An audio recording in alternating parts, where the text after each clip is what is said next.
సమాచారం కోసం 95 న్యూస్ ఇప్పుడు యాప్ లో మీ ముందుకు వచ్చింది. వెంటనే డౌన్లోడ్ చేసుకుని న్యూస్ అప్డేట్ తెలుసుకోండి. ప్రతి క్షణం ప్రజాక్షేమం కోసం.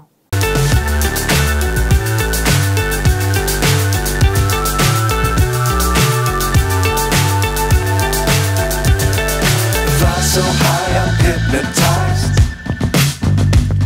What's up is down, what's left is right. Chasing stars. Free service అని అన్నారు. అదే మన తెలంగాణలో కూడా కాంగ్రెస్ వస్తే నేను కూడా మహిళలకు కూడా ఫ్రీ సర్వీస్ ఇస్తానని చెప్పేసి అన్నారు. ఆ ఫ్రీ సర్వీసు కర్ణాటకలో అయితే ఇచ్చారు, ఇవ్వటం అయితే ఓకే బాగుంది. కానీ ఏంటంటే వాళ్ళు సీట్లు లేక ఇది లేక చాలా కొట్టేసుకుంటున్నారు. అదే మన తెలంగాణలో అయితే ఎలాగుంటుంది ఏంటనేది మన ఇక్కడ నాంపల్లి బస్ స్టాండ్ దగ్గర ఉన్నాము. ఈ జనాన్ని అడిగి అదే మన డౌట్స్ ఏంటనేది ఒకసారి క్లారిఫై చేసుకుందాం. అమ్మా, ఇప్పుడు మన ఖమ్మం జిల్లాలో రేవంత్ రెడ్డి గారు బహిరంగ సభలో ఒక మీట్ చెప్పారనమాట. కాంగ్రెస్ గెలిస్తే ఆర్టీసీ బస్సు ఫ్రీ సర్వీస్ ఇస్తానని చెప్పేసి అంటారు. ఏంటంటే మన కర్ణాటకలో ఇచ్చారు. అదే మన తెలంగాణలో అయితే ఇస్తే ఎలాగుంటుంది, అదే లేడీస్కి ఎన్ని సీట్లు ఇస్తే బాగుంటుంది, ఎక్కేటప్పుడు ఫుల్ అయిపోతారు కదా, అక్కడ కర్ణాటకలో ఎక్కినప్పుడు కొట్టేసుకుంటున్నారు జనాలు. ఇక్కడ అలా కాకుండా తగు జాగ్రత్త ఎలా తీసుకుంటే బాగుంటుందో ఒకసారి మీ మాటలో చెప్పండి. ఎక్కువ ఏది ఫ్రీగా వచ్చినా సరే అది కష్టంగానే ఉంటుంది. ఎందుకంటే ఇప్పుడు ఫ్రీగా వస్తే అక్కడ ఎక్కువ కొట్టుకుంటున్నారు అని చెప్పారు. ఏదైనా సరే లిమిటెడ్గా ఇస్తే బెటర్. అంటే కొన్ని సీట్స్ వాళ్ళకని చెప్పి కొంచెం ఎలా డివైడ్ చేసి ఇస్తే బెటర్. అంటే ఇప్పుడు లేడీస్కి మనం ఎక్కువ అయిపోతారు కదా, ఇప్పుడు లేడీస్ వచ్చినప్పుడు జెంట్స్ వాళ్ళకి మర్యాద ఇవ్వాలి. ఇప్పుడు అలా లేడీస్ ఎక్కువైపోయినప్పుడు మీరు జెంట్స్ పరిస్థితి ఏంది? మెన్కి ఉమెన్కి సపరేట్గా 2 సెక్షన్స్గా డివైడ్ చేస్తే బెటర్. అంటే బస్సుని 2 భాగాలుగా చేయమంటావా? అంటే 2 భాగాలు అంటే అలా కాదు. ఇప్పుడు నార్మల్ ఇన్ని సీట్స్ అని ఆడవాళ్ళకి అని చెప్పి ఇన్ని సీట్స్ మగవాళ్ళకని చేస్తే సరిపోతుంది. అంటే లేడీస్ ఎక్కువైపోతారు ఫ్రీ అనగానే. ఇప్పుడు మన తెలుగు రాష్ట్రాల్లో ఫ్రీ అనగానే ముందు లైన్ కట్టేది లేడీసే. ఇప్పుడు బస్సు ఫ్రీ అంటే ఎక్కడికైనా వెళ్తారు కదా, ఇప్పుడు లేడీస్ ఎక్కువైపోయి మరి జెంట్స్ పరిస్థితి ఏంది? అంటే వాళ్ళ ద్వారా వాళ్ళ భర్తలు వస్తారు, వాళ్ళ అన్నయ్యలు ఎక్కుతారు, వాళ్ళ ఫ్యామిలీస్ ఉంటారు కదా. ఎలాగో జనరల్గా మనం చేసేది ఏంటి, ఫస్ట్ ప్రిఫరెన్స్ ఆడవాళ్ళకే ఇస్తారు. ఎలాగో సగం అబ్బాయిలకి సగం అమ్మాయిలకి పెట్టినా సరే ఆడవాళ్ళు ఎక్కువైనప్పుడు ఫస్ట్ ప్రిఫరెన్స్ ఆడవాళ్ళకి కాబట్టి వాళ్ళే కూర్చుంటారు. సో జనరల్గా అయితే హాఫ్ పెట్టినప్పుడు ఒకవేళ అమ్మాయిలు ఎక్కువ ఉంటే ఫస్ట్ వాళ్ళే కూర్చుంటారు ఎలా అయినా సరే. అది మీరు హాఫ్ చేసినా చేయకపోయినా వాళ్ళే ఎక్కువ కూర్చుంటారు. అంటే ఇప్పుడు కాలేజీలు ఇప్పుడు స్కూళ్ళు అన్నీ ఓపెన్ అయినాయి కదమ్మా, ఇప్పుడు అందరూ బస్సులకి ఎగబడతా ఉంటారు. ఇప్పుడు కొంతమంది ఏంటంటే లేడీస్ ఎక్కువ ఫ్రీ అనగానే ఇక అంతా లేడీసే ఉంటారు. ఇక జెంట్స్ అనేది ఇక ఫుల్ అయిపోతుంది లేడీస్ అనేది. ఇప్పుడు జెంట్స్ పరిస్థితి ఏంది? ఇప్పుడు మీరు చెప్పింది బాగుందిరా, ఇంకా ఎక్స్ట్రా అయితే బాగుంటుంది.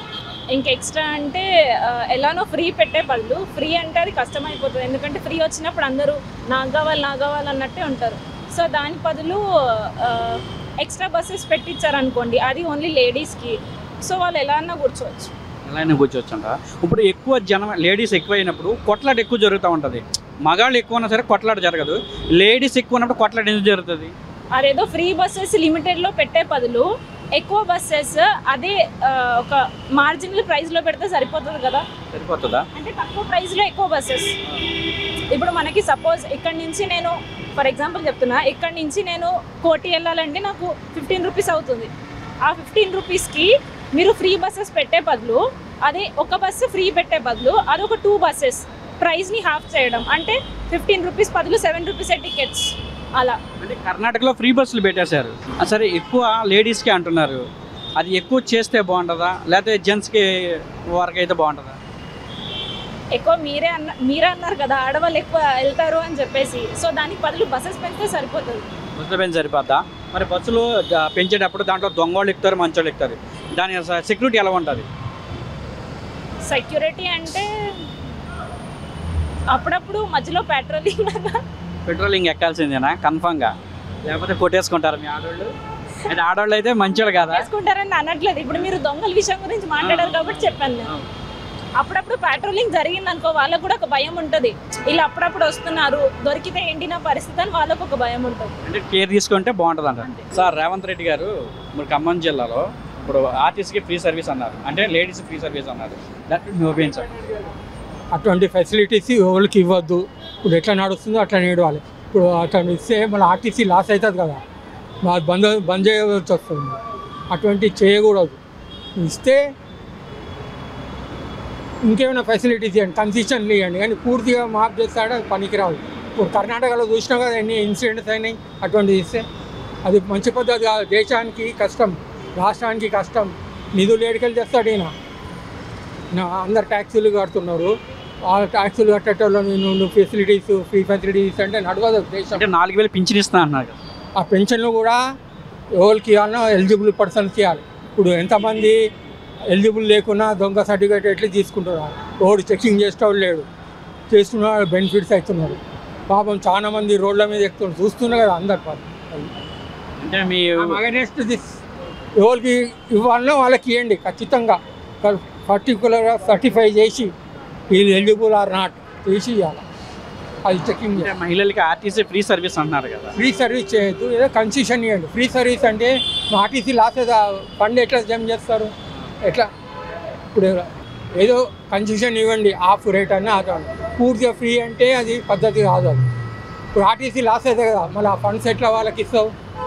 వాళ్ళకి చేసిన ఏదైతే అమౌంట్ వస్తుందో ఆయన వస్తే నేను చాలా పథకాలు పెడతాను, నేను చాలా చేస్తాను అని చెప్పేసి అంటున్నాడు. చేస్తే మంచిదే, మంచి ప్రజలకు మంచి చేస్తే మంచిదే. ఈ 4,000 పెన్షన్లు వేసి ఏడికెళ్ళి చేస్తాడు పైసలు ఎక్స్ట్రా ఉండాలి కదా. ప్రజెంట్ కేసీఆర్ గారు ఇప్పుడు స్టేట్ మీద ఎంత అప్పు ఉన్నది తెలుసు కదా, లక్షల కోట్లు ఉన్నాయి, ఎన్నో లక్షలు. నువ్వు అవన్నీ భర్తీ చేయాలా? నువ్వు ఇవన్నీ చేసుకుంటూ పోతే ఇంకా పెరిగిపోతుంది. అవన్నీ మనం ప్రజల మీద పడుతుంది. అటువంటి ఆలోచించి ఏదైనా చేస్తే ఆలోచించి చేయాలి. అంటే బంగారు తెలంగాణ చేశాం కదా, ఏ అప్పులు ఉండవు. ఒక అప్పు చేసిన ఏం కదా తెలంగాణ, ఏం బంగారు తెలంగాణ? ఎవరు హ్యాపీగా ఉన్నారు ఇప్పుడు స్టేట్లో? బాగున్నాడే సంపాదించుకున్నాడు కానీ బీదోడు మధ్యతరగతి వాళ్ళు సఫర్ అయ్యే చాలా మధ్యతరగతి వాళ్ళు. అంటే 10 సంవత్సరాలు అయింది, శతాబ్ది ఉత్సవాలు చేశాడు కదన్న. దానివల్ల తెలంగాణ ప్రజలకి యూజ్ ఉందా? ఏం యూజ్ ఉందా? ఏం లేదు. యూజ్ అయిన వాళ్ళగా వాళ్ళే చేసుకుంటున్నారు యూజ్. ఏడైతే లక్షలు అవుతున్నాయి, ఆడ 10 లక్షలు ఖర్చు చూపిస్తున్నారు. అంబేద్కర్ స్టాచ్యూ పెట్టారు. నీకు అవసరమా? అది ఎప్పుడే పెట్టాలా? నువ్వు ఇప్పుడు మంచిగా ఉన్న బిల్డింగ్ కూలగొట్టి నువ్వు కొత్త బిల్డింగ్ కట్టి ఏం లాభం? అది ఆ పడతానంటే ఎవరి మీద పడతారు? మన మీద పడతారు, ప్రజల మీద పడుతుంది. ఇదంతా ప్రజల భారమే అంటారు. అంతే, మన ప్రజల భారం. ఐఎమ్ అగైనెస్ట్ ఇది all this. Thank you sir. తమ్ముడు, ఇప్పుడు ఖమ్మం జిల్లాలో రేవంత్ రెడ్డి గారు మనకి బహిరంగ మీటింగ్లో మహిళలకి ఉచిత ఆర్టీసీ సర్వీస్ అని అన్నారు. అదే అంటే మన తెలంగాణ పార్టీ వస్తే అదే కర్ణాటకలో వచ్చింది, ఆల్రెడీ సర్వీస్ ఇచ్చారు. తెలంగాణలో వస్తే ఆర్టీసీ సర్వీస్ ఇస్తే ఎలా ఉంటుంది? ఎలా ఇస్తే సార్? ఫ్రీ ఉంటే సర్వీస్ అన్నట్లు. ఇప్పుడు అబ్బాయిలు లేడీస్ అంటే జనం వల్ల ఫ్రీ అన్నట్లు, మీరు అందరు ఫ్రీ అన్నట్లు కదా సార్. ఫ్రీ అయితే జనాలు ఒప్పుకోదు కదా సార్. అంటే జనం ఎక్కువైపోతారు కదా. జనం ఎక్కువైతే ఆర్టీసీ ఇప్పుడు సర్వీస్ ఫ్రీ అంటే కాదు కదా సార్. అంతకాలం అట్లయితే కాదు. కంపల్సరీ జనం లేడీస్కి ఇవ్వాలా, బాయ్స్కి ఇవ్వాలా. జనాలు అయితే ఎక్కువైతారు ఆర్టీసీలో. అది ఎలాంటి జాగ్రత్తలు తీసుకుంటే బాగుంటుంది? అమ్మాయిలు ఉపయోగ చేస్తారు, అబ్బాయిలు ఉపయోగ చేస్తారు. అంతే సార్. అంటే ఎక్కువ బస్సులు లేడీస్ ఇవ్వరు, సరిపోద్ది అంటావా? సరిపోతుంది సార్. ఎందుకు సరిపోదు? తెలంగాణలో మస్తు బస్సులు ఉన్నాయి తెలంగాణలో, ఎందుకు సరిపోదు సార్? అంటే ఇప్పటికే చాలా ఆర్టీసీ లాస్లో ఉందని చెప్పేసి అంటున్నారు. ఎట్లా లాస్ అవుతుంది సార్? అబ్బాయిలకు ఇప్పుడు అమ్మాయిలకు ఇప్పుడు లేదా తిరగచ్చిలా? ఎట్లా సరిపోతుంది? ఎవరు కదా, ఎవరు ఇవ్వకుండా ఆర్టీ చూసుకుంటుంది కదా సార్. ఆర్టీసీ నష్టంలో ఉంది కదా. నష్టం తెలంగాణది కదా సార్. రేవంత్ రెడ్డి ఇస్తానడుగా ఫ్రీ సర్వీస్ అని. ఇప్పుడు కర్ణాటకలో పెట్టిండు, ఇప్పుడు తెలంగాణలో పెడతాడు. తెలంగాణలో రేవంత్ రెడ్డి చూసుకుంటాడేమో.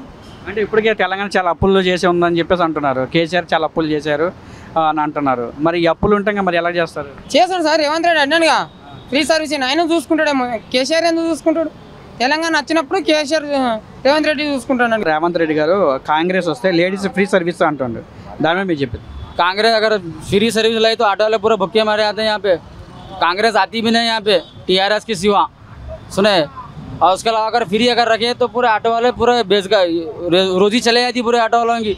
एक ऑटो ने यहाँ 10-20 हज़ार ऑटो है नए नए, बोलो तो देखिए ज़्यादा आएगी। ओल्ड सिटी में चलने का भी, या वो न्यू सिटी है ये न्यू, जो हैदराबाद में कम से तेलंगाना में कम से कम 3-4 लाख ऑटो होंगे नए नए, बोलो तो भी। ये ऑटो वाले कहाँ जाना फिर अगर नहीं फ्री ऑफर रख गया तो? फ्री नहीं चलता इधर। टीआरएस की हुकूमत आती है, कांग्रेस नहीं आती इधर, ना बीजेपी आती, सुने, ना बीजेपी आती ना कांग्रेस आती यहाँ पे। टीआरएस की सिवा कोई नहीं आती यहाँ पे बीजेपी। कांग्रेस की अगर हुकूमत है यहाँ पे ఇప్పుడు తెలంగాణ కాంగ్రెస్ వచ్చింది అనుకున్నా, అప్పుడు పరిస్థితి ఏంటి? अगर कांग्रेस की अगर हुकूमत आ गई यहाँ, अगर ऑटो जो आरटीसी गिरा जो फ्री वो रहा ना, अगर वो फ्री कर दिया तो पूरा ऑटो हम पूरे स्टॉक कर देते, पूरे ये निकालते अपन रैली निकालते, पूरा ये कर देते, स्टॉक कर देते पूरा ऑटो बंद कर देते पूरा। अगर फ्री अगर हुकूमत अगर कांग्रेस की आ गई तो, अगर फ्री अगर रख दिया तो, अगर फ्री अगर नहीं रखा तो बराबर जिसका कारोबार वो निकल लेता है यहाँ पे। अभी ऑटो वाला अगर उन्हें ऑफर रखा तो हम फ्री कहता, हम कहते चलाना गाड़ी, हमारा कैसा भरना फिर पेट।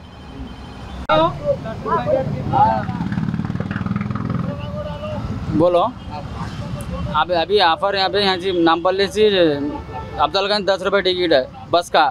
अगर इन्हें अगर फिर फ्री ऑफर अगर निकाल दिया कांग्रेस की हुकूमत आ गई तो फिर ऑटो वाले बेरोजगार हो जाते, ये रोजी कहाँ मिल रहा है ऑटो वाले को दे रहे। अगर ऑफर निकालते एक ऑटो वाले को 5 लाख रुपये देना हो नहीं, ये 5 लाख का गाड़ी है, ये 1 लाख का गाड़ी 5 लाख में हो गया। आप हुआ नहीं हुआ 5 लाख में गाड़ी, 5 लाख 10 हज़ार रुपये रेट है गाड़ी का। ये फाइनेंस बनती है, कांग्रेस हुकूमत बनता, मेरा फाइनेंस गाड़ी का नहीं बनता। अगर ऑफर रखे तो कहाँ से हमारा कारोबार कहाँ से चलता, नहीं चलता। इधर ऑफर नहीं चलता, इधर कुछ भी जैसा है वैसी रहता है। ఇప్పుడు రేవంత్ రెడ్డి గారు ఖమ్మం జిల్లాలో ఆర్టీసీ వస్తే, అదే నేను పార్టీ వస్తే, కాంగ్రెస్ పార్టీ తెలంగాణ వస్తే లేడీస్కి ఫ్రీ సర్వీస్ అని అంటుండే. ఆర్టీసీ ఫ్రీ సర్వీస్ ఇస్తే ఆటోలు ఎవరు ఎక్కరు, అప్పుడు మీ పరిస్థితి ఏంది? అప్పుడు మా పరిస్థితి ఎట్లా ఉంటుంది సార్, ఇక లేడీస్ బస్సులు పెడితే ఎట్లా ఉంటుంది, ఇక మాకు గిట్లా గిరాక్ గిట్లా ఉండదు కదా సార్ అట్లా. అంటే అన్న ఇప్పుడు రేవంత్ రెడ్డి గారు అదే ఖమ్మం మీటింగ్లో నేను 4,000 పింఛన్ ఇస్తాను, లేడీస్కి వచ్చి 3 కర్ణాటకలు ఇచ్చినట్టు ఆర్టీసీ ఫ్రీ సర్వీస్ అని అంటున్నాడు. ఆర్టీసీ ఫ్రీ సర్వీస్ అంటే లేడీస్ ఎక్కువ ఎక్కుతారు కదన్నా, లేడీస్ ఎక్కువ ఎక్కినప్పుడు అప్పుడు ఆటోల వైపు ఎవరు చూడరు. ఒకళ్ళు ఆటో బుక్ చేసుకోవాలనుకుంటే ఆటోలు ఉండవు, ఎంత దూరం నడిచి వెళ్తుంది అంటారు. అప్పుడు ఆటో పరిస్థితి ఏంటి? పరిస్థితి ఏంటంటే ఇప్పుడే లాస్ట్లో ఉన్నాం సార్. ఇప్పుడే లాస్ట్లో అంటే ఇక మళ్ళీ ఫ్రీ బస్సులు ఎడిస పెడితే ఇక అంతే సంగతులు సార్. అంటే మీరు రోజుకి ఎంత అవుతారు? ఇది ఇప్పుడు మినిమం ఓలా ఊబర్ అయితే ఒక 1000-1500 చేస్తారు. ఇక ఇట్లా మామూలు సర్వీస్ అయితే తక్కువ, ఒక 1000 రూపాయలు 1200. అంటే ఓలా ఊబర్ మీకు ఎక్కువ వస్తుందా? వాళ్ళకు ఓలా ఊబర్ ఇంటికి పోయి డ్రాప్ చేసుకొస్తారు కదా సార్, దాని మీద మీకు ఎక్కువ వస్తుంది. అంటే ఇప్పుడు మామూలు సర్వీస్ అయితే ఏం రావట్లేదు? ఏం లేదు సార్. అంటే నీ రోజుకి ఒక 1500-2000 తాగుతాం? లేదు సార్, అంత లేదు. అంటే మ్యాక్సిమం ఒక 1000 రూపాయలు వస్తాయి. 1000 రూపాయలు వస్తాయి. అంటే మొత్తం గ్యాసా petrol? Gas sir. KG gas ఎంత ఉంది? 52. 52 లీటర్ 52. ఇప్పుడు రూమ్ రెంటా మామూలు రెంట్? ఎంత రెంట్? Rent 5000 sir, 5000. మరి గ్యాస్ పోను మీ రోజుకి ఎంత మిగులుతుంది? అదే 500. అదే ఇప్పుడు మొత్తం ఏంటంటే ఆర్టీసీ ఫ్రీ సర్వీస్ పెడితే లేడీస్ అయితే ఎక్కరు సార్. ఆటో పరిస్థితి అధజ్ఞానంగా అయిపోతుంది, మొత్తం డౌన్. అప్పుడు మీ పరిస్థితి ఏంటి అనేది మీ మాటలో చెప్పండి. పరిస్థితి అంటే అంతే సార్, ఇక ఆటో బంద్ చేసుకోవాలి, ఇక అంతే. ఇంకా బస్సులు ఎడిసా పెడితే ఆటో బంద్ చేసుకోవాలి. మీరు ఎక్కడ ఇక్కడే ప్రాపర్ ఇక్కడేనా లేదా పక్క ఎక్కడ? లేదు, అక్కడ Kallugurthi side. Kallugurthi side sir. Kallugurthi side నుంచి ఇక్కడ వచ్చి ఉంటారు. ఎన్ని సంవత్సరాలు ఏంది వచ్చి? నేను ఇక్కడ వచ్చి ఒక 6-7 సంవత్సరాలు అయితే. 7-8 సంవత్సరాలు ఆటో తోలుకుంటున్నారు ఇక్కడ. ఓకే. అంటే ఇప్పుడు రేవంత్ రెడ్డి గారు పెట్టిన మంచి పని అంటారా, అది మామూలు మాకు ఇబ్బందికరమైన పని అంటారా? ఇంకా అవి ఇక మనం చెప్పలేదు సార్. అంటే ఆయన ఆర్టీసీ ఫ్రీ సర్వీస్ అవి పెట్టడం మంచి పని కాదు సార్ అది. ఎందుకంటే బతుకు దీని మీదనే కాదు సార్ మాది. మంచిదండి. 5 लाख का ऑटो 1 लाख रुपए में करना, 5 लाख का ऑटो कांगा अब 1 लाख में करना, 5 लाख रुपए ऑटो का फाइनेंस कैसा बनना, खाना क्या, बच्चों को स्कूल के फीसा बनना क्या, महीना होते कि फाइनेंस बनना पड़ता ऑटो का, 15,000 रुपये फाइनेंस बनना, फिर बच्चों को फीस है स्कूल के, फिर बच्चों को दूध सब बनना पड़ता, घर का किराया वो 5 से बनते हो हैं। अब कांग्रेस जीतना, कांग्रेस आई तो क्या समस्या रहता। ఖమ్మంలో మీటింగ్ పెట్టేటప్పుడు నేను కర్ణాటకలో ఇచ్చినట్టు లేడీస్కి ఫ్రీ బస్సు సర్వీస్ ఇస్తానని అంటున్నారు, దాని మీద మీ స్పందన చెప్పండి.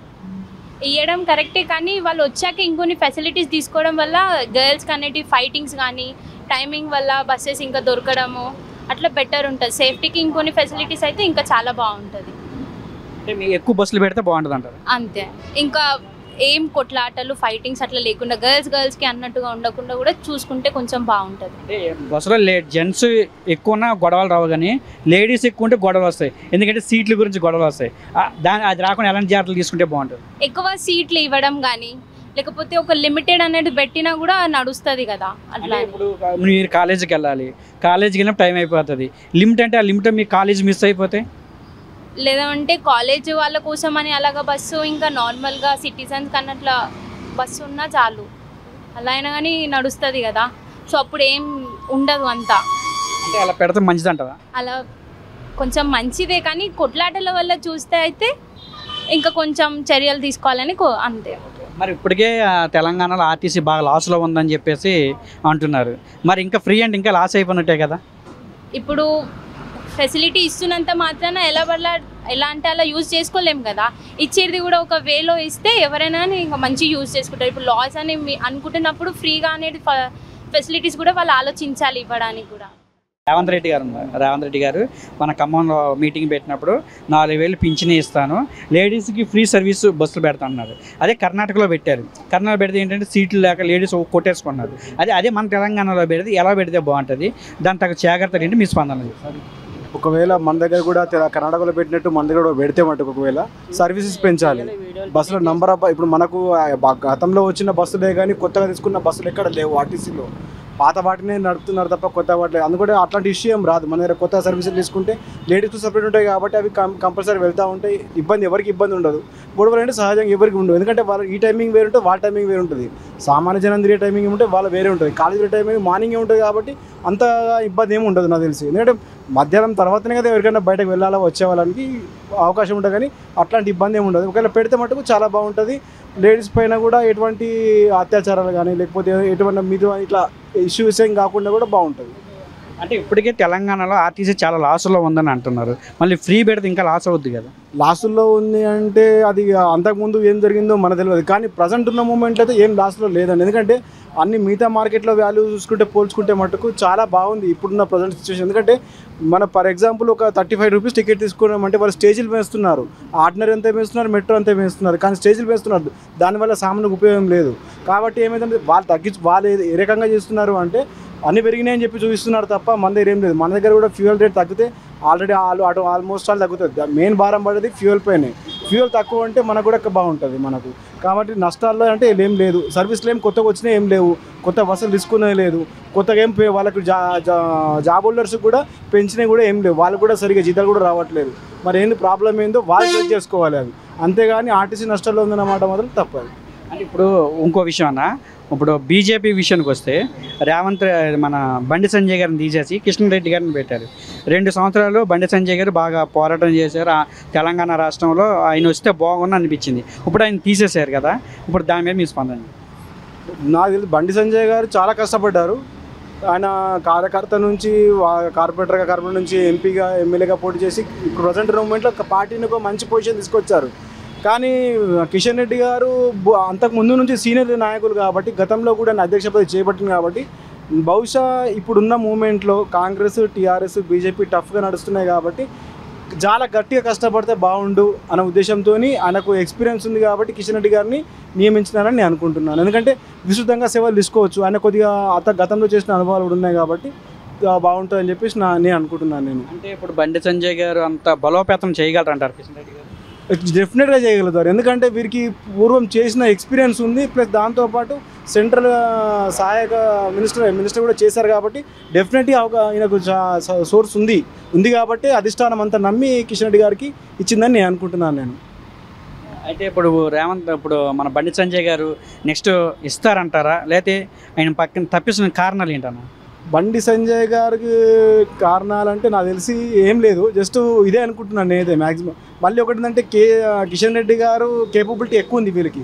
ఎందుకంటే గతంలో మాట్లాడడం కానివ్వండి, లేకపోతే నాయకులను కానీ కలుపుకొని వెళ్ళడం కానివ్వండి, లేదా అంతర్గతంగా ఎవరైనా సమస్యలు ఉన్నా కానీ దాంట్లో కొద్దిగా ఫెయిల్ అయ్యిందని చెప్పేసి నేను అనుకుంటున్నాను బండి సంజయ్ గారు. కిషన్ రెడ్డి గారు బహుశా అలా ఉండకపోవచ్చు. ఎందుకంటే వీరికి అందరితో కానీ స్నేహభావం ఉంది కాబట్టి ప్రతిపక్షాలతో కానివ్వండి, నాయకులు మన పార్టీ నాయకులలో కానివ్వండి, కార్యకర్తలు కానివ్వండి బాగా ఎక్స్పీరియన్స్ ఉంది కాబట్టి వీళ్ళు పెట్టారని అనుకుంటున్నాను. ఖచ్చితంగా డెఫినెట్గా కిషన్ రెడ్డి గారు ఇవ్వగలుగుతారు. ఇప్పుడు చాలా మందికి జాబులు లేవు కదా, జాబ్ కోర్స్ అని పెరుగుద్ది అంటావా లేదా జాబ్లు వస్తాయా? అది అయితే ఎవరిని నమ్మలేకపోతున్నాం. ఎందుకంటే గతంలో టీఆర్ఎస్ చెప్పారు, కాంగ్రెస్ చెప్పారు, బీజేపీ చెప్పారు, కానీ ఎవరు చూపించట్లేదు. లేదు, మెయిన్ కావాల్సింది ఏ స్కీమ్లు అవసరం లేదు, యువతకు ఉపాధి కల్పిస్తే అదే చాలా బాగుంటుంది. ఎందుకంటే మెయిన్ చాలా యువత. కేటీఆర్ గారు ఏమంటున్నారంటే చాలా ఐటీ కంపెనీలు వచ్చినాయి, లక్షల్లో జాబులు వస్తున్నాయని అంటున్నారు. ఇక్కడ తీరా చూస్తేనేమో ఎవరినైనా పట్టుకొని అడుగుదామన్నా మాకు జాబ్ లేదని అంటున్నారు. ఆయన చెప్తేనే అలాగే అంటున్నారు. విద్యార్థులను కానీ చదువు అయిపోయిన డిగ్రీ అయిపోయి అంటారు కదా, ఎంఏలు బీకామ్లు చేసి ఇంటికి ఉన్నారు, మాకు ఏ జాబులు రావట్లేదు అంటున్నారు. ఆయన చూస్తేనేమో జాబులు వస్తున్నాయి అంటున్నారు. దాని మీద మీరు చెప్పండి. 100% అండి. ఎందుకంటే చదువుకున్న వాళ్ళు వస్తూనే అంటున్నారు, కానీ ఎవరికి అది మనకు చేతిలో కనిపించడం లేదు. ఇప్పుడు సామాన్యంగా డిగ్రీ చేసిన మ్యాక్సిమంగా చదువుకున్న వాళ్ళు ఎక్కువ ఉంటారు, కానీ చాలా మటుకు 60% డిగ్రీ బిలో ఉంటారు. వీళ్ళ పరిస్థితి ఏంది? వాళ్ళు చదువుకున్న వాళ్ళకు కూడా రావడం లేదు. వాళ్ళకున్న సోర్సెస్ ప్రకారం కానివ్వండి, లేకపోతే టాలెంట్ ప్రకారం కానివ్వండి, వాళ్ళకి అనుకున్న రావటం లేదు. దాంట్లో కొద్దిగా ఫెయిల్ అవుతున్నారు. కానీ ఎవరు వచ్చినా కానీ మెయిన్ ఫస్ట్ యువతకు ఉపాధి కల్పిస్తే చాలా బాగుంటుంది. దాంట్లో అందరూ ఫెయిల్ అవుతున్నారు. ఎవరు కూడా పర్ఫెక్ట్గా అనేది లేదు. అంటే ఎవరి స్వార్థం వాళ్ళు చూసుకుంటారంటారు. 100% అండి. ఎందుకంటే ఇప్పుడు అట్లా చూస్తే ఎవరు ఒకరికి అడగాల్సిన ఓటు అవసరం లేదు. యువతకు కూడా మాకు ఓటు వేయండి అని అడగాల్సిన అవసరం లేదు. 100% మీరు డెఫినెట్గా వాళ్ళకి అవకాశం కల్పిస్తే వాళ్ళు మిమ్మల్ని పూలో పెట్టి చూసుకుంటారు. ఎవరన్నా కానివ్వండి, అది కాంగ్రెస్ బీజేపీ టీఆర్ఎస్ అని కాదు. ఎందుకంటే ఉపాధి చూపెట్టాలి. స్కీమ్ ఇస్తారు, 10 లక్షలు ఇస్తారు, 5 లక్షలు ఇస్తారు. అవి ఎన్ని రోజులు ఉంటాయి? కొన్ని రోజులు ఉంటాయి, డబ్బులు అయిపోతుంది. తర్వాత ఏంది పరిస్థితి? అదే దాని బదులు 15,000 10,000 బేసిక్ స్కేల్తో ఒక ఉపాధి కల్పిస్తే వాళ్ళ కుటుంబం మొత్తం లైఫ్ లాంగ్ బాగుపడుతుంది. 100% వాళ్ళకు రుణపడి ఉంటారు. వాళ్ళకు ఇది రావాలి. ఇది మన కేసీఆర్ గారు అయితే ఈ శతదోత్సవం అదే 10 సంవత్సరాలు ఉత్సవాలు అని చెప్పేసి పెట్టారు. అది 20 days ఎన్ని రోజులు చేశారు. దానివల్ల తెలంగాణ ప్రజలకు ఏమైనా ఉపయోగం ఉందా? తెలంగాణ ప్రజలకు ఉపయోగం అయితే నాకు తెలిసి ఉంటుంది, తక్కువ ఉంటుంది. 100% అయితే ఉండదు. ఎందుకంటే వీళ్ళు చేసింది ప్రతి కార్యకర్తకు కానీ, లేకపోతే ఊరూరులో కానీ, ప్రతి నాయకుల్లో కానీ, ఓటర్లకు కానీ తెలియలేకపోయింది. వీళ్ళు ఏం చేస్తారంటే వీళ్ళు చెప్పారు, మేము ఇవన్నీ చేసాము, మీరు ఎవరి మాటలు నమ్మకండి, వీళ్ళు చేశారని చెప్పి అంటున్నారు. కానీ వీళ్ళు చేసింది వీళ్ళు చూపిస్తున్నారు, కానీ దానివల్ల ఉపయోగం లేదు. దానివల్ల ఉపయోగం ఎందుకు ఎటు లేదు. ఎందుకంటే యువకులకు ఉపాధి కల్పిస్తే దానివల్ల ఏమైనా లాభం ఉంటుంది. కానీ ఇట్లా వేసి దీన్ని నాకు తెలిసి వ్యర్థం, అది వేస్ట్. అది అంటే ఇప్పుడు పెద్ద సచివాలయం కట్టారు కదా అక్కడ అంబేద్కర్ స్టాచ్యూ పెట్టారు, అమరవీరుల స్తూపం పెట్టారు, అంటే త్యాగఫలం అనమాట. ఇప్పుడు దానివల్ల తెలంగాణ ప్రజలకి ఏమైనా వచ్చేది ఏమైనా ఉందా, లేకపోతే దాని గురించి మన కేసీఆర్ గారు ఇలా కట్టారు అని దాని మీద? డెఫినెట్గా అదైతే అసలు మనకు దానివల్ల ఉపయోగము నేనైతే లేదని అనుకుంటున్నాను. ఎందుకంటే ఓకే, మన కేసీఆర్ గవర్నమెంట్ వచ్చిన తర్వాత వీళ్ళు మార్పులు తీసుకొచ్చారు, డెవలప్మెంట్ చేస్తారు. దానిలో భాగంగానే సెక్రటరీ అంబేద్కర్ తర్వాత అమర స్తూపం కట్టారు, పర్లేదు. కానీ దాంతోపాటు ఉపాధి ఉండాలి కదా. ఉపాధి మెయిన్. మనకు ఉపాధి ఉంటే మనం ఇట్లాంటి బిల్డింగ్లు ఎన్నో కట్టుకోవచ్చు. ఉపాధి మెయిన్ కావాలి. ఉపాధి ఏమన్నా కళ్యాణ లక్ష్మి ఇస్తున్నాను, దళిత బంధు ఇస్తున్నాను, రైతు బంధు ఇస్తున్నాను, పోలవరం అన్నాను, కాళేశ్వరం ప్రాజెక్ట్ కట్టాము, ఇక చాలా ఎకరాలకి మాగానికి నేను నీళ్ళు అందించాను అని చెప్పేసి అని అంటున్నారు ఆయన. ఆయన అన్న మాటలు చూస్తేనేమో పోస్టర్లు ఎక్కడ చూసినా మనకు బాగానే ఉంటుంది. ఓళ్ళలోకి వెళ్ళితే మాకేమీ చేయలేదు, డబుల్ బెడ్రూమ్ ఇల్లు ఇవ్వలేదని అంటున్నారు. దాని మీద ఇప్పుడు మీరు అన్నట్టు కళ్యాణ లక్ష్మి వస్తుంది ఒక చిన్న సాధారణ కుటుంబంకు, అది మంచి స్కీమే. దళిత బంధు కూడా మంచి స్కీమే. కానీ ఆ దళిత బంధు ఇస్తున్నారు మీరు మంచిదే, 10 లక్షల రూపాయలు ఒక్కరికే ఇస్తున్నారు. అదే 10 లక్షలు ఒక ఊరిలో ఒక 10 మందికి 5 ఒక కాన్స్టిట్యూన్స్ ప్రకారం ఇస్తున్నారు. అదే కాన్స్టిట్యూన్స్లో ఒక ఏదైనా పరిశ్రమ వస్తే వాళ్ళ కుటుంబంలో ఇద్దరికి ఉద్యోగాలు వస్తాయి. 10,000 బేసిక్ అయినా కానీ వాళ్ళ లైఫ్ లాంగ్ బతకొచ్చు. 10 లక్షలు ఇస్తే అవి ఇవాళ ఉంటే తర్వాత పోతాయి. కళ్యాణ లక్ష్మి మంచి స్కీము. పెళ్లి చేయలేని వారికి చాలా ఉపయోగపడుతుంది. మీరంటూ మిషన్ భగీరథ కానీ కాళేశ్వరం ఉంది, కానీ ఇప్పుడే మనకు దాని స్పాట్ రిజల్ట్ కనపడవు. మిషన్ భగీరథ ఉంది, అది చాలా మంచిది వాటరే, కానీ అది మనకు ఉపయోగం లేదు. ప్రజెంట్ మన ఊర్లలో దాని గురించి పట్టించుకునే నాదులు లేరు సరిగా. కింద ఉన్నటువంటి అధికారులు దాన్ని సరి చేయడం లేదు. దానివల్ల మిస్యూజ్ అవుతున్నది, అంతేగాని మిగతా అంతా వేస్ట్ అయింది. అంటే తెలంగాణ మొత్తం బంగారు తెలంగాణ అయిపోయింది, ఇక ఏం చూసేది లేదు. మొత్తం భారతదేశం మొత్తం కూడా ఉన్న రాష్ట్రాలు కానీ, పక్క రాష్ట్రాలు కానీ, కర్ణాటక కానీ, ఆంధ్రప్రదేశ్ కానీ, ఇటు మహారాష్ట్ర కానీ, ఇటు తమిళనాడు కానీ అంతా తెలంగాణ వైపే చూస్తుందని చెప్పి కేటీఆర్ గారు చెప్తున్నారు. దాని మీద బంగారు తెలంగాణ అంటే అంతా సరే పర్లేదు, అంతకుముందు దానికి ఇప్పుడు పర్లేదు. కానీ ఆ బంగారు తెలంగాణ అంటే ఏం లేదండి. ఎందుకంటే మెయిన్ ఫస్ట్ మనకు సామాన్యులకు కావాల్సింది ఉద్యోగం, వైద్యం, ఇవి మెయిన్ కావాల్సింది. ఇది లేదు మనకు మెయిన్. మన దగ్గర మనకు మెయిన్ ప్రాబ్లం ఇదే. మిగతా అంతా ఎవరైనా చేయగలుగుతారు. ఇది ఫస్ట్ కల్పించిన వాళ్ళు మనకు బాగుంటుంది, కానీ మిగతా అంతా కామన్ అండి. అంత అన్నట్టు ఏం లేదు. ఆంధ్రతో పోల్చుకుంటే చాలా బెటర్ మనము, తమిళనాడుతో పోల్చుకుంటే చాలా బెటరే మనము, కర్ణాటకతో పోల్చుకుంటే చాలా బెటర్. మనకు అన్ని అవకాశాలు ఎక్కువ ఉన్నాయి మన దగ్గర. హైదరాబాద్ కేబుల్ ఎక్కువ ఉంది. ఇది బెటర్ సిటీ, చాలామందికి ఉపయోగపడుతుంది. కానీ మెయిన్ ప్రాబ్లం అందరూ ఒకటి గుర్తిస్తలేరు ఏంటంటే హైదరాబాద్లో అందరు బతుకుతున్నారు, కానీ సొంత వాళ్ళు బతకలేకపోతున్నారు. తెలంగాణ రాష్ట్రానికి సంబంధించిన వాళ్ళు బతకలేకపోతున్నారు. ఎక్కడి నుంచో వచ్చి వలస జీవులు వచ్చి బతుకుతున్నారు తప్పితే కానీ మన వాళ్ళు ఎవరు బతకడం లేదు. మీరు అన్నట్టు చుట్టుముట్టిన పరిశ్రమలు కానివ్వండి, ఏదైనా తీసుకోండి మీరు. దాంట్లో మీరు ఒక్కసారి చూడండి ఎంతమంది మన తెలంగాణ వాళ్ళు జాబ్ చేస్తారు. ఛత్తీస్గఢ్ లేకపోతే యూపీ, ఎంపీ, వేరే ఎక్కడికి రాజస్థాన్ ఎక్కడికి వచ్చి బతుకుతున్నారు, కానీ సొంతంగా ఉన్న తెలంగాణ వాళ్ళకు బతకలేకపోతున్నారు. అది మరి బాగా ప్రాబ్లం ఉంది. అట్లాంటిది ఏమన్నా సరి చేయగలిగితే మటుకు 100% నెక్స్ట్ వాళ్ళకి ఖచ్చితంగా గవర్నమెంట్ ఉంటుంది. ఇది ప్రతి ఒక్కరి దృష్టి దానిపైన ఉండాలి. ఎక్కడ అవకాశాలు లేవండి, చాలా తక్కువ మటుకు. నాకు తెలిసి అధికారులకు కానీ ఎమ్మెల్యేలకు కానీ చాలా అవకాశాలు ఉంటాయి, వాళ్ళు కల్పించాలి. అసలు మీ ఇండస్ట్రీస్ వాళ్ళకి అన్ని ఐడియా ఉంటాయి కాబట్టి మన తెలంగాణలో ఇప్పుడు ఇక్కడ ఉన్న నిరుద్యోగం అయితే మనకు కల్పించట్లేదు, పక్క రాష్ట్రాల వాళ్ళకి అయితే కల్పిస్తున్నారు అంటారు. 100% అది మనకు అసలు లేదు. నేను డెఫినెట్గా రాసిస్తాను. మీరు చూడండి, కాలేజ్ ఎక్కడైనా చూడండి, మీరు మన ఇండస్ట్రీ ఏరియాలో కానీ ఎక్కడైనా చూడండి మీరు. అయితే మనకు గవర్నమెంట్ అధికారులు కానీ గవర్నమెంట్ స్కూల్ కానీ నిర్లక్ష్యం ఏంటి అంటే డిగ్రీ చేస్తున్నారు, వాళ్ళకు సరైనటువంటి ఇంగ్లీష్ లేక. ఇక్కడున్న మార్కెట్లో వస్తే ఇంగ్లీష్ కావాలి, ఇంగ్లీష్లో మాట్లాడాలి, అప్పుడు మన కేబిలిటీ చూస్తారు. ఇంగ్లీష్లో మాట్లాడలేకపోతున్నారు కాబట్టి ఉపాధి లేక వేరే చిరు వ్యాపారాలు చేసుకుంటూ లేకపోతే ఎక్కడో ఇలా బతుకుతున్నారు తప్ప గవర్నమెంట్ కొద్దిగా దాని మీద దృష్టి పెడితే బాగుంటుంది. అలాగే ఎమ్మెల్యేలు కానివ్వండి, వీళ్ళు ఒక ఇండస్ట్రీ ఏరియాలో జాబ్ మేళాలు కానీ అట్లాంటి ఏర్పాటు చేస్తే దాంతో కూడా ఉపయోగపడుతుంది. ఇప్పుడు రీసెంట్గా చూస్తున్నాం 1 2 చాలా అలానే కంటిన్యూ అయితే బాగుంటుంది.